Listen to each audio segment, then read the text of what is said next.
Assalamualaikum salam perwisata. Sekarang Kak Ros dan Ajo AS mau mengunjungi Negari Tua Paryangan di Kabupaten Tanah Datar. Ya, dan desa ini dikenal sebagai desa yang terindah di dunia. Seperti apakah penampakannya? Yuk, kita cigok!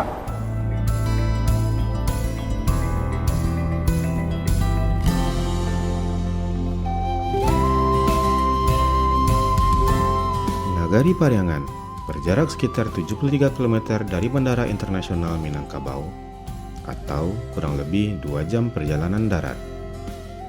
Nagari ini berada di lereng Gunung Merapi dengan ketinggian sekitar 500-700 meter dari permukaan laut. Menurut Tambo atau Hikayat Minangkabau, Paryangan merupakan nagari atau desa tertua di ranah Minang.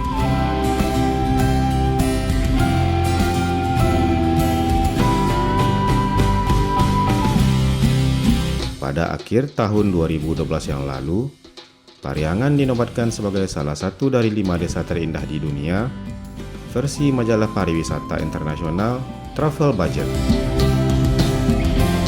Selain indah, nagari ini juga terkenal akan keberadaan rumah gadang yang masih terawat dengan baik.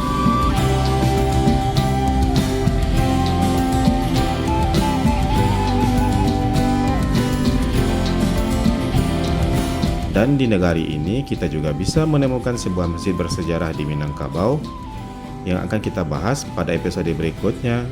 Sabar ya!